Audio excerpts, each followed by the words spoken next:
Almost every banknote you touch in this market carries the essence of a country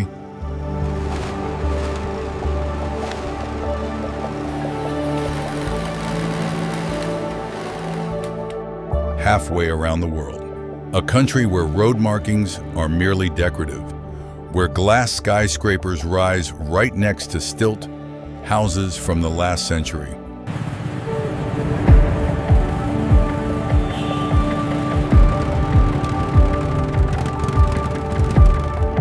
Cambodia is often mentioned for its painful past, but that's only the surface.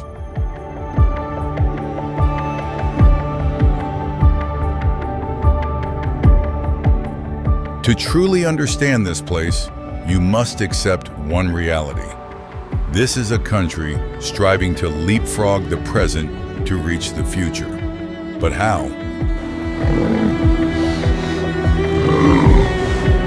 This journey will show you a Cambodia unlike any seen on the world tourism map.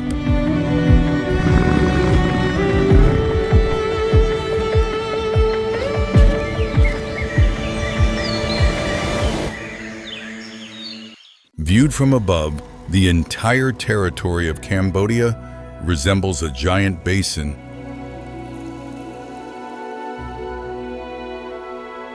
It lies nestled in the heart of the Indo-Chinese Peninsula, a perfect depression to absorb the fury of the tropical monsoon. But at the very center of this basin, nature has created a miracle called Tonle Sap, the Great Lake.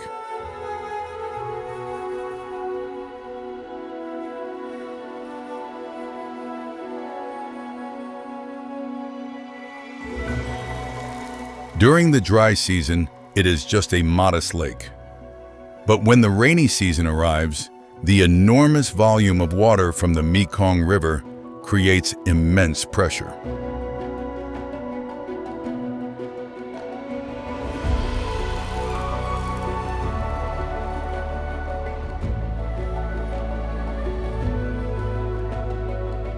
This power is so great that it forces the Tonle Sap River to flow inland, a rare hydrological phenomenon on the planet.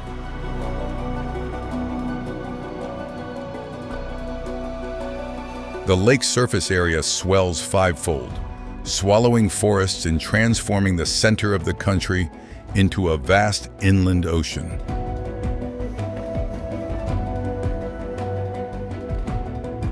This is not just a marvel of nature, it is the source of history.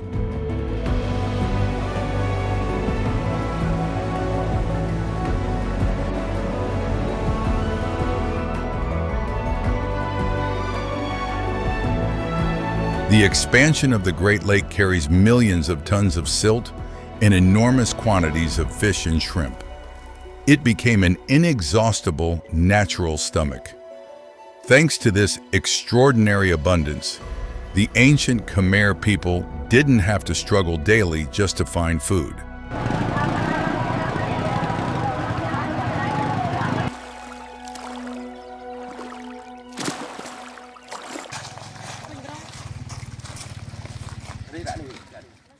They had an excess of time, manpower, and resources. And from this cradle of abundance, they began to look up to the sky, nurturing a greater ambition to build an empire.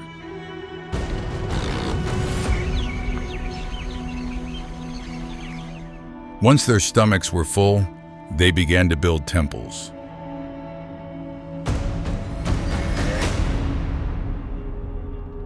Protected by water, the Khmer Empire rose to become the most powerful force in Southeast Asia.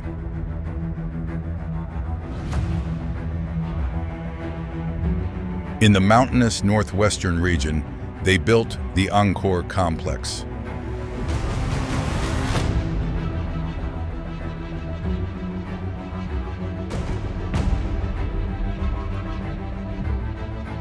With millions of colossal sandstone blocks, they carved the smiles of the gods, erecting towers that reach the moon and stars.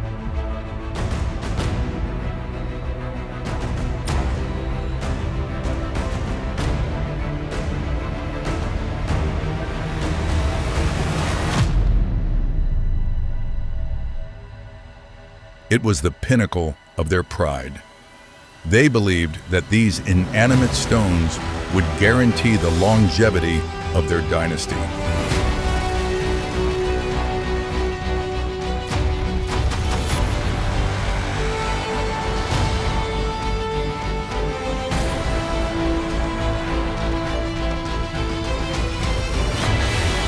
But history always has its own irony.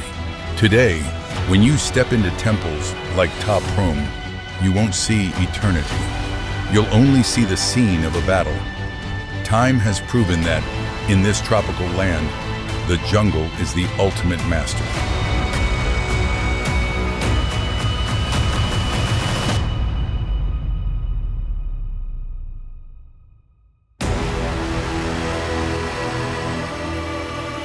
The roots of the giant tongue trees don't twist and turn to adorn the walls. They stretch out like giant claws, plunging into the crevices of the rocks, tightening and tearing apart the foundations of the temples.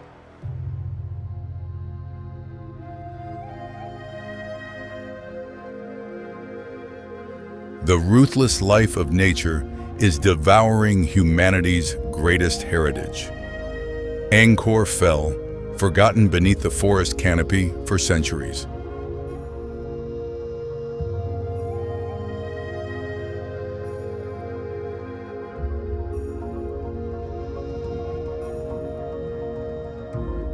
It leaves behind a chilling philosophical lesson.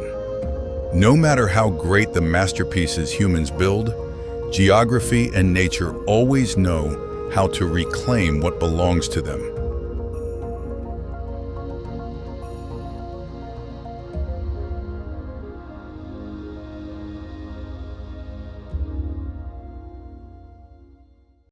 The first sensation you feel upon stepping out of the airport isn't the antiquity of a glorious empire.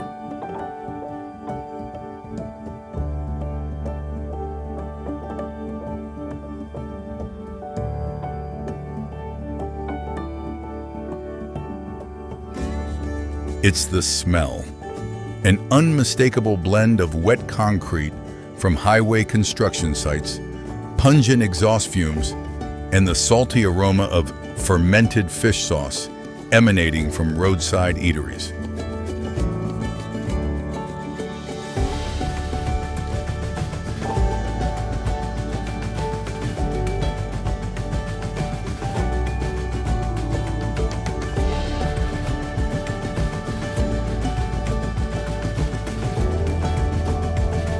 You'll see a city being rebuilt from scratch. Gigantic glass structures rise alongside crumbling walls, still bearing bullet marks. Here, there's no smooth transition, only collision.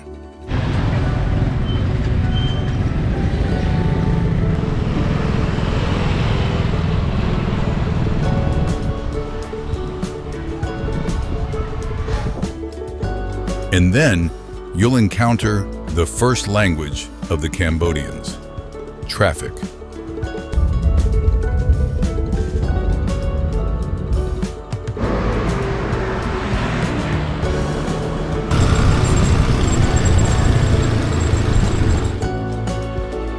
Here, the road markings are merely decorative on the asphalt. Motorcycles, tuk-tuks, and gleaming Lexus cars mingle together like an unending organic flow. There is no anger, and swearing is rare. People pass each other through a silent negotiation of glances.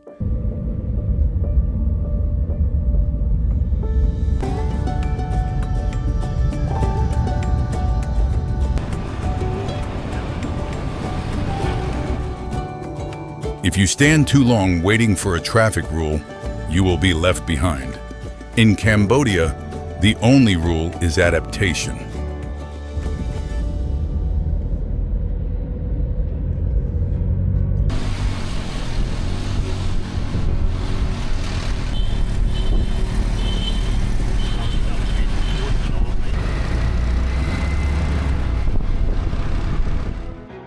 The car horns here are not warnings or dismissals. They are more like a a small message that I am here, and we will navigate this stretch of road together.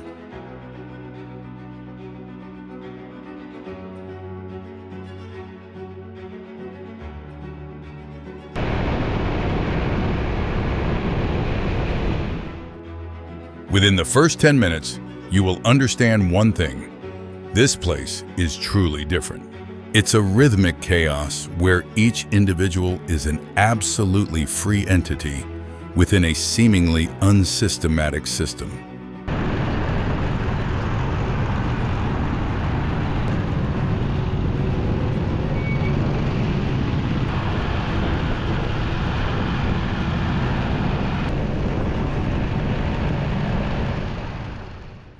If you live here long enough, you'll see that a day in Cambodia is divided into two distinct halves by the scorching tropical sun.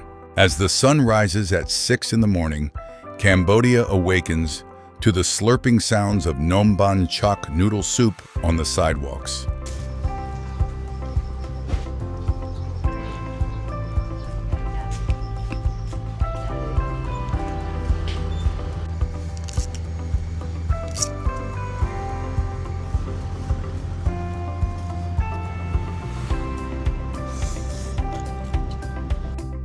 In the suburban industrial zones, thousands of young female workers crowd the open-top truck beds, their faces covered by karma scarves.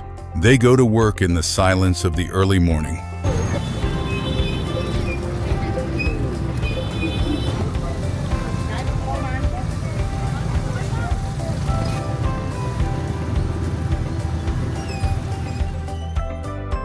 Carrying the nation's economy on their shoulders through silent garment production lines.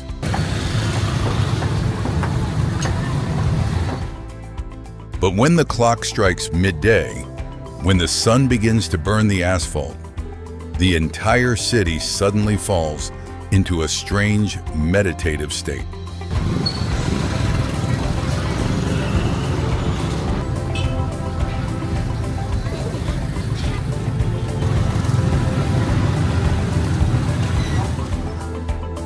Vendors doze off in hammocks strung up at their stalls. Tuk-tuk drivers recline on the back seats.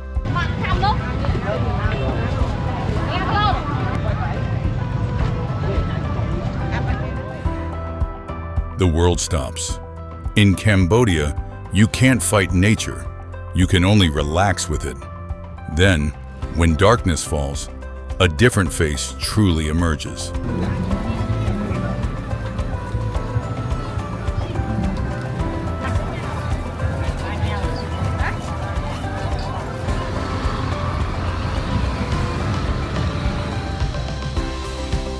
Glass towers begin to glow with dazzling LED lights, overpowering even the weak streetlights. Bright red neon karaoke bars spring up in every nook and cranny, emitting lively music.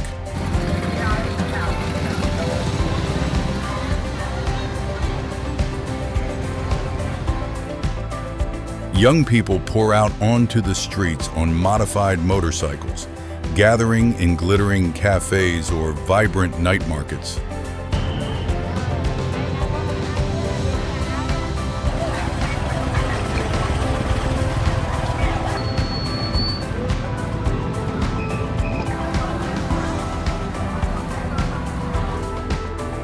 Daytime is for survival, nighttime is for showing off. Life here doesn't follow a clock. It flows with the ebb and flow of temperature and neon lights, creating a mesmerizing repetition between the old and the new.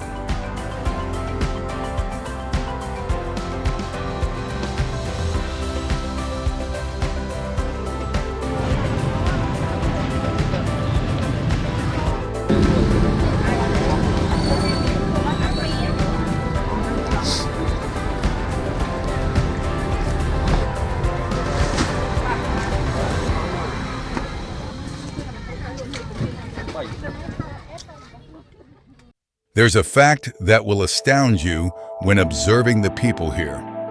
More than half of Cambodia's population is currently under 30 years old.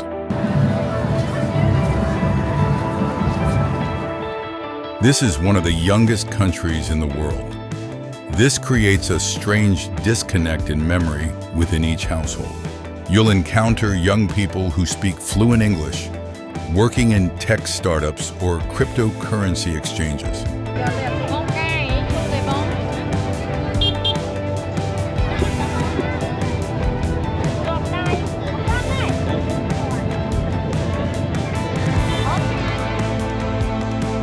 They are extroverted, eager for wealth, and worship modernity at a dizzying pace.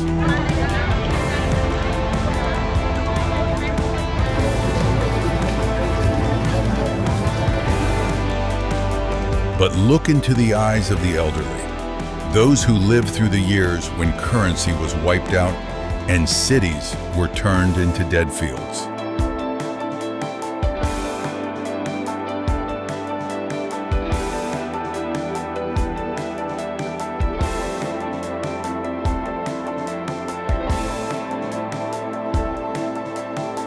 In the same family, the grandfather might recount a time without electricity and life was worth only a handful of rice, while the grandson worries about losing Wi-Fi connectivity or the latest TikTok trend.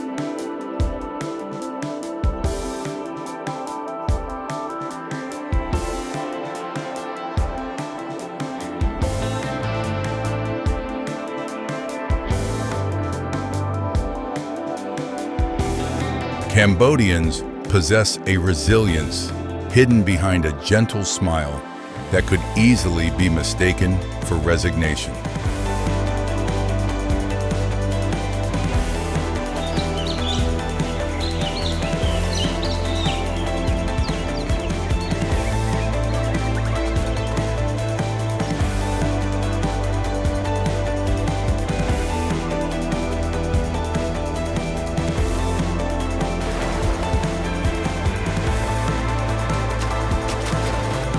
They don't like to talk about the dark past, not because they've forgotten, but because they're busy building something new from the ashes.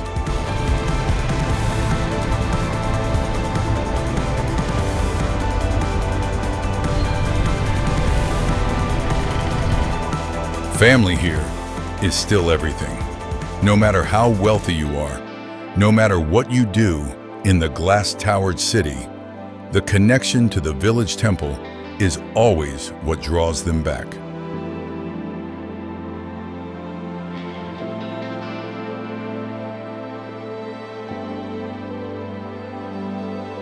You'll see luxury cars carrying entire families back to their hometowns during festivals, the red dirt roads shrouded in dust.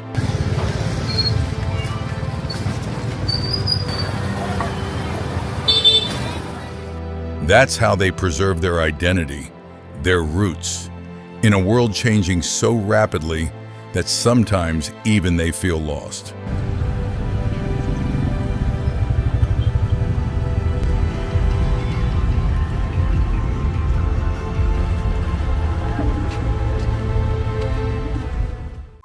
Cambodians don't live in enclosed spaces, they live on the sidewalks. Social life here revolves around two things: food and the tuk-tuk.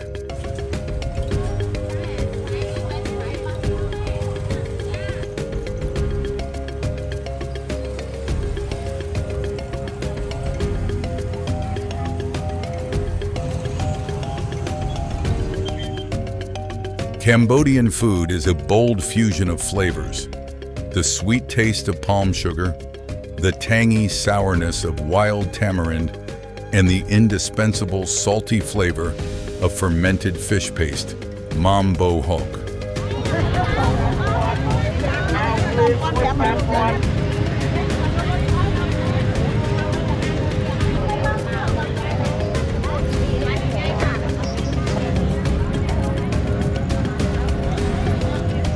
But don't just describe the food, feel the moment of eating.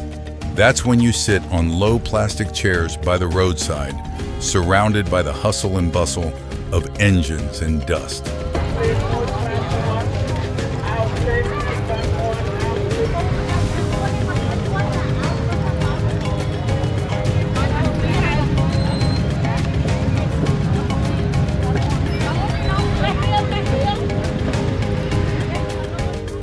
A $2 bowl of noodles can be the starting point for $1 million business deal, because here, there's no line between rich and poor when faced with a fragrant grilled food cart.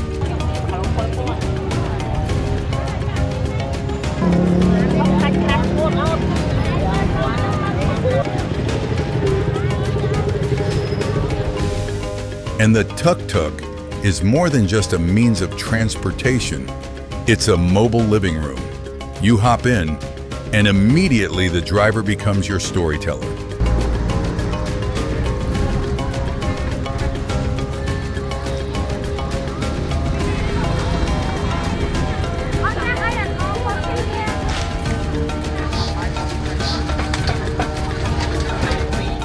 They talk about family, about skyrocketing land prices, and about their belief in destiny.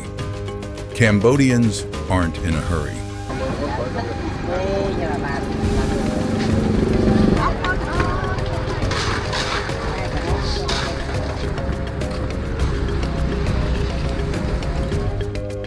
They can sit for hours with iced coffee in a plastic bag, just watching the streets go by.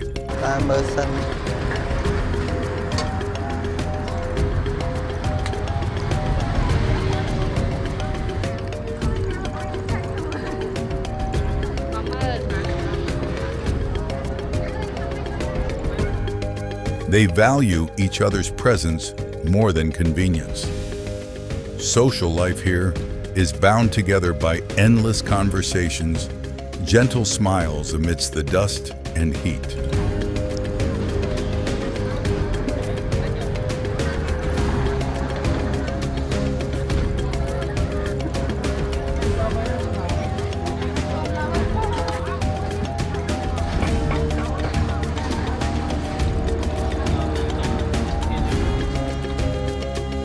To live here, you have to learn to roll down the windows, breathe in the scent of the streets, and accept that true connection always happens in the most unexpected places.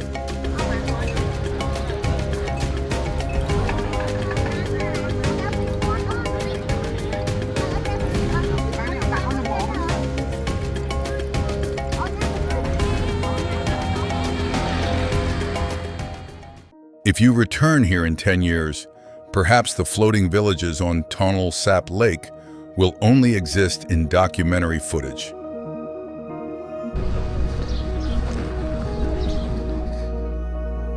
The intricate network of hydroelectric dams upstream and extreme climate change are gradually stifling the rhythm of the Mekong River, the lifeblood of an entire nation.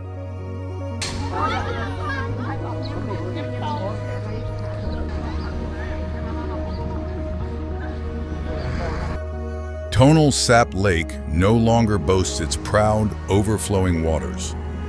This season, the river is choked, exposing cracked mudflats and fishing boats lying abandoned under the scorching sun.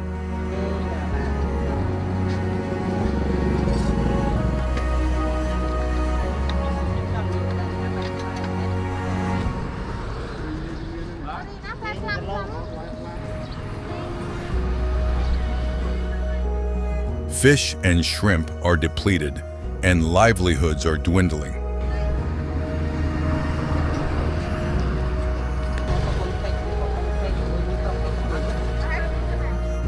The Khmer men of previous generations, whose lives were tied to oars and water, now silently gather their tattered nets to make a living on land.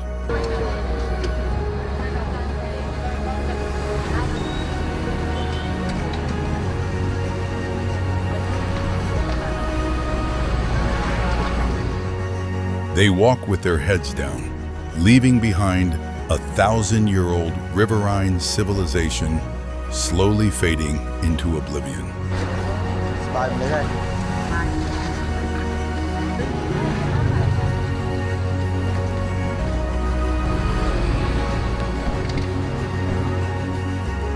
Cambodia stands at a cruel crossroads of history. On one side is modernization at all costs, where old identities are mercilessly crushed under the wheels of industry and the massive influx of foreign capital.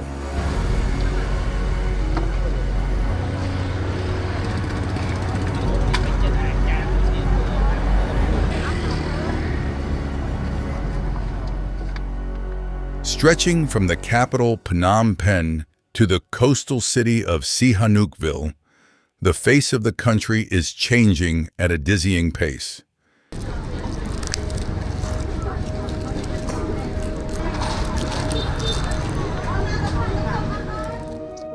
The solemn, time-worn French colonial-style houses, or the soaring, gilded roofs of temples, are now completely surrounded and obscured by dusty construction sites and massive glass casino complexes.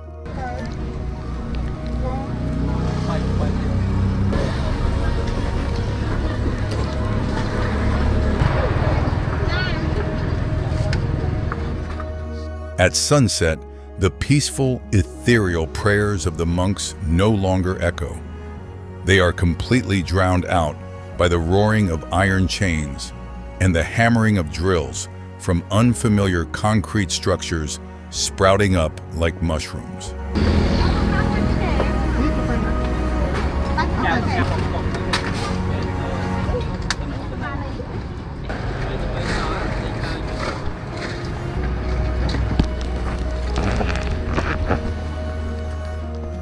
They are swallowing up and permanently altering the skyline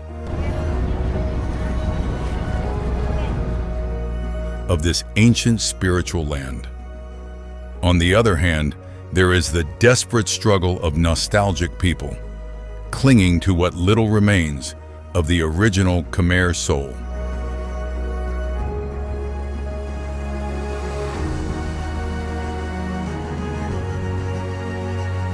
Today's young generation in Cambodia is striving with all their might to escape the shadow of the past, to escape the painful label of the land of the killing fields.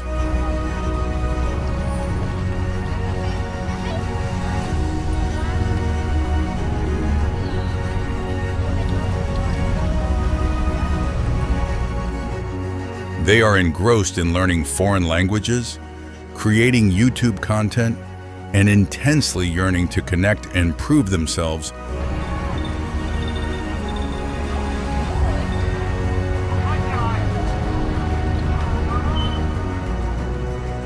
to the globalized world. However, the price to pay for rapid wealth accumulation and urban illusions may be the permanent disappearance of the tolerant, slow-paced way of life that we are fortunate to witness today.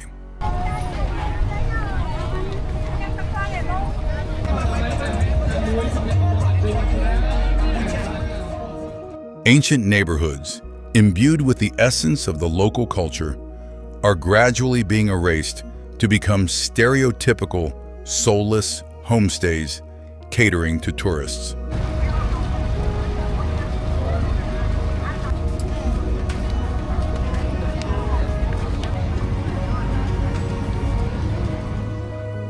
Young people are also gradually leaving their villages, abandoning the lonely elderly on the vernacular of their stilt houses, to flock to the towering glass skyscrapers of the city.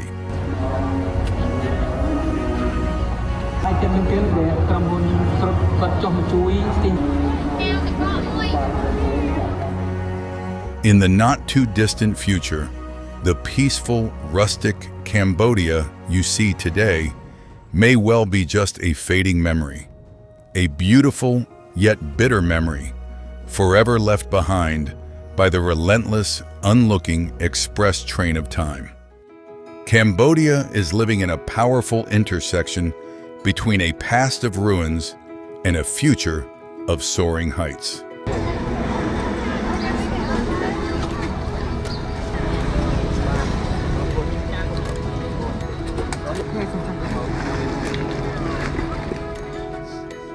A chaotic yet rhythmic nation, where humanity and resilience always prevail over historical events.